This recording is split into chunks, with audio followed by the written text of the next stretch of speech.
അപ്പം ആദത്തിൻ്റെ ഛായയിൽ സൃഷ്ടിക്കപ്പെട്ട മനുഷ്യൻ, ആദത്തിൻ്റെ സ്വഭാവമുള്ള മനുഷ്യൻ. ആദം പാപിയാണ്, ആദം മരിച്ചവനാണ്, ആദം ശപിക്കപ്പെട്ടവനാണ്. ആദം വചനത്തിന് വിധേയപ്പെടുന്നില്ല. ദൈവത്തിൻ്റെ വചനമാണ് ദൈവത്തിൻ്റെ ജ്ഞാനം. ആ ദൈവത്തിൻ്റെ വചനമാകുന്ന, ദൈവത്തിൻ്റെ ജ്ഞാനമാകുന്ന ജീവന്റെ വൃക്ഷം തന്നെയായ യേശുവിൽ നിന്നും അകന്നപ്പോൾ, പിശാച് കാണിച്ചു കൊടുത്ത വൃക്ഷത്തിലേക്ക് പോയപ്പോൾ പൈശാചികമായ വിജ്ഞാനമാണ്. ഈ പൈശാചികമായ വിജ്ഞാനത്തിലൂടെയാണ് മനുഷ്യൻ ആദ്യത്തെ മതം ആരംഭിക്കുന്നത്. ഇത് നമ്മൾ വളരെ വ്യക്തമായിട്ട് മനസ്സിലാക്കേണ്ട ഒരു കാര്യമാണ്. ഈ കാണുന്നത് തന്നെ 1 കൊറിന്ത്യൻസ് 1-ാം അധ്യായം 17 തൊട്ട് 18 വരെ വായിച്ചാൽ നമ്മൾ മറ്റൊരു സത്യം മനസ്സിലാക്കുന്നുണ്ട്. എന്തെന്നാൽ ക്രിസ്തു എന്നെ അയച്ചത് സുവിശേഷം പ്രസംഗിക്കാനാണ്, എന്നാൽ വാഗ്വിലാസത്തോടെയല്ല. ആയിരുന്നെങ്കിൽ ക്രിസ്തുവിൻ്റെ കുരിശ് വ്യർത്ഥമാകുമായിരുന്നു. നാശത്തിലൂടെ ചരിക്കുന്നവർക്ക് കുരിശിൻ്റെ വചനം ഭോഷത്വമാണ്, രക്ഷയിലൂടെ ചരിക്കുന്ന നമുക്കോ അത് ദൈവത്തിൻ്റെ ശക്തിയത്രേ. അവിടെ പറയുന്നു, യേശു എന്നെ അയച്ചത് സുവിശേഷം പ്രസംഗിക്കുവാനാ. അതും മാനുഷികമായ ബുദ്ധി കൊണ്ട് പ്രസംഗിക്കാനല്ല. മാനുഷികമായ ബുദ്ധി പൈശാചികമാണ്. അതുകൊണ്ട് ഞാൻ മാനുഷികമായ ബുദ്ധി കൊണ്ട് ഞാൻ ഈ വചനം പ്രസംഗിച്ചാൽ ഞാൻ ദൈവവചനത്തിൻ്റെ ശക്തി എനിക്ക് നിങ്ങൾക്ക് വെളിപ്പെടുത്തി തരാൻ സാധിക്കത്തില്ല. ദൈവവചനത്തിന് ശക്തിയുണ്ട്, എന്നാൽ ദൈവവചന ശക്തി എൻ്റെ മാനുഷികമായ ബുദ്ധിയിലൂടെ ഞാൻ പഠിച്ചിട്ട് ഞാൻ പ്രസംഗിച്ചാൽ അതിൻ്റെ ശക്തി നിങ്ങൾക്ക് വെളിപ്പെടുത്തി കിട്ടുകയില്ല. അതുകൊണ്ടാണ് പൗലോസ് പറയുന്നത്, ദൈവം എന്നെ അയച്ചത് മാനുഷികമായ ബുദ്ധി കൊണ്ട് വചനം പ്രസംഗിക്കാനല്ല. 1 കൊറിന്ത്യൻസ് 2:1 മുതൽ 16 വരെ വളരെ ദീർഘമായ ഒരു വായനയാണ്. നിങ്ങൾ ക്ഷമയോടെ കേട്ടിരിക്കുക. വളരെ ദീർഘമായ ഒരു വായനയാണ്. സഹോദരരെ, ഞാൻ നിങ്ങളുടെ അടുക്കൽ വന്നപ്പോൾ ദൈവത്തെപ്പറ്റി സാക്ഷ്യപ്പെടുത്തിയത് വാഗ്വിലാസത്താലോ വിജ്ഞാനത്താലോ അല്ല. നിങ്ങളുടെ ഇടയിലായിരുന്നപ്പോൾ യേശു ക്രിസ്തുവിനെക്കുറിച്ചല്ലാതെ, അതും ക്രൂശിതനായവനെക്കുറിച്ചല്ലാതെ മറ്റൊന്നിനെക്കുറിച്ചും അറിയേണ്ടതില്ലെന്ന് ഞാൻ തീരുമാനിച്ചു. നിങ്ങളുടെ മുമ്പിൽ ഞാൻ ദുർബലനും ഭയചകിതനുമായിരുന്നു. എൻ്റെ വചനവും പ്രസംഗവും വിജ്ഞാനം കൊണ്ട് വശീകരിക്കുന്നതായിരുന്നില്ല, പ്രത്യുത ആത്മാവിൻ്റെയും ശക്തിയുടെയും വെളിപ്പെടുത്തലായിരുന്നു. നിങ്ങളുടെ വിശ്വാസത്തിൻ്റെ അടിസ്ഥാനം മാനുഷിക വിജ്ഞാനമാകാതെ ദൈവശക്തിയാകാനായിരുന്നു അത്. എന്നാൽ പക്വമതികളോട് ഞങ്ങൾ വിജ്ഞാനം പ്രസംഗിക്കുന്നു, പക്ഷേ ലൗകിക വിജ്ഞാനമല്ല, ഈ ലോകത്തിൻ്റെ നാശോന്മുഖരായ അധികാരികളുടെ വിജ്ഞാനവുമല്ല. രഹസ്യവും നിഗൂഢവുമായ ദൈവിക ജ്ഞാനമാണ് ഞങ്ങൾ പ്രസംഗിക്കുന്നത്.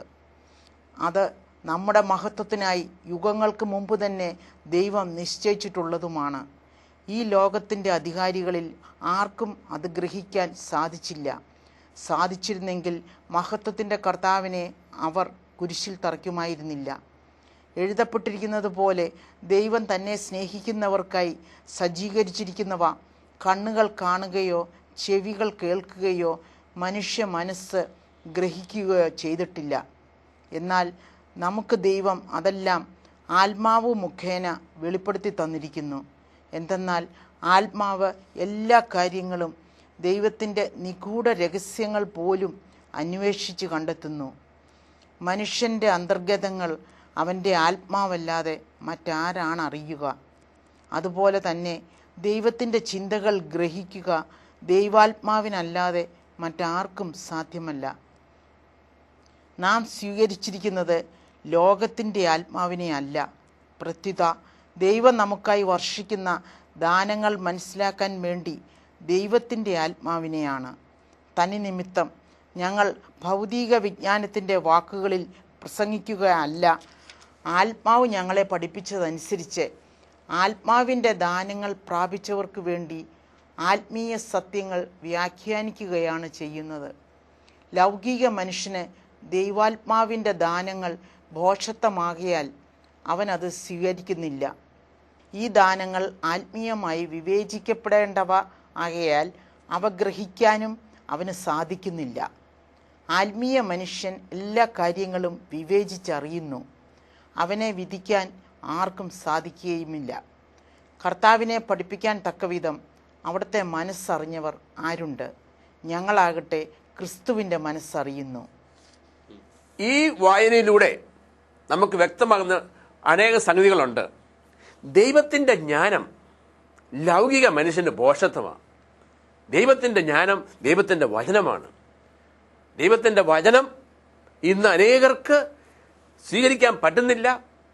അത് ഒന്നെങ്കിൽ പാടെ മാറ്റി വെച്ചിരിക്കുന്നു, അല്ലെങ്കിൽ അതിൻ്റെ ഏതാനും ഭാഗങ്ങൾ എടുക്കുന്നു.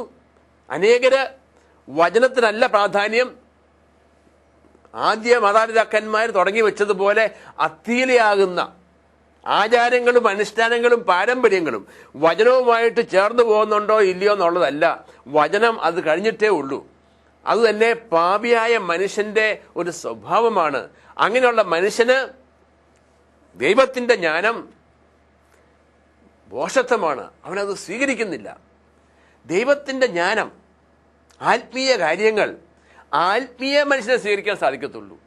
ലൗകിക മനുഷ്യന് അത് സ്വീകരിക്കാൻ സാധിക്കത്തില്ല എന്നാണ് നമ്മൾ വായിച്ചു കേട്ടത്.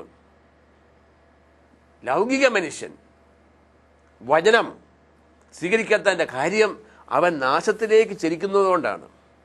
വീണ്ടും 2 കൊറിന്ത്യൻസിൻ്റെ 4-ാം അധ്യായം 3-4 വചനങ്ങൾ വായിച്ചാൽ നിങ്ങൾ ഇപ്രകാരം കേൾക്കുന്നതായിരിക്കും. ഞങ്ങളുടെ സുവിശേഷം നിഗൂഢമായിരിക്കുന്നെങ്കിൽ അത് നാശത്തിലേക്ക് പോകുന്നവർക്ക് മാത്രമാണ്.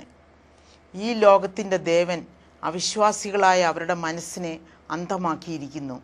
തനി നിമിത്തം ദൈവത്തിൻ്റെ പ്രതിരൂപമായ ക്രിസ്തുവിൻ്റെ മഹത്വമേറിയ സുവിശേഷത്തിൻ്റെ പ്രകാശം അവർക്ക് ദൃശ്യമല്ല. അവിടെ പറയുന്നു, നിങ്ങളോട് ഞങ്ങൾ പ്രസംഗിക്കുന്ന ഈ വചനം നിങ്ങൾക്ക് മനസ്സിലാകുന്നില്ലെങ്കിൽ അത് നിങ്ങൾ നാശത്തിലോട്ട് ചലിക്കുന്നതുകൊണ്ടാണ്. ഇനി എന്തുകൊണ്ടാണ് മനസ്സിലാക്കാൻ സാധിക്കാത്തതെന്നുള്ളത് 4-ാമത്തെ വചനത്തിൽ കേട്ടു. അതായത് ഈ ലോകത്തിൻ്റെ ദേവൻ എന്ന് പിശാചിനെ ദൈവം തന്നെ വിളിക്കുകയാണ്. ഈ ലോകത്തിൻ്റെ ദേവനായ പിശാച് അവിശ്വാസികളായ മനുഷ്യരുടെ മനസ്സുകളെ അന്ധമാക്കിയിരിക്കുന്നു. തന്നിമിത്തം യേശുക്രിസ്തുവിൻ്റെ യഥാർത്ഥമായ ആ പ്രകാശം, സുവിശേഷത്തിൻ്റെ പ്രകാശം അവർക്ക് ലഭിക്കുന്നില്ല. യേശുക്രിസ്തുവാണ് ദൈവത്തിൻ്റെ യഥാർത്ഥമായ ദൈവത്തിൻ്റെ പ്രതിച്ഛായ. We see God in the face of Jesus. അവൻ അദൃശ്യനായ ദൈവത്തിൻ്റെ പ്രതിരൂപവും എല്ലാ സൃഷ്ടികൾക്ക് മുമ്പുള്ള ആദ്യജാതനുമാണ്. ആ യേശുവിൽ നിന്നും നമ്മളെ അകറ്റാൻ കാരണം ദൈവത്തെ കാണുവാനോ അറിയുവാനോ അനുഭവിക്കാൻ സാധിക്കാത്ത വിധത്തിൽ ദൈവവചനമാകുന്ന യേശുവിൽ നമ്മളെ അകറ്റിയിരിക്കുകയാണ്.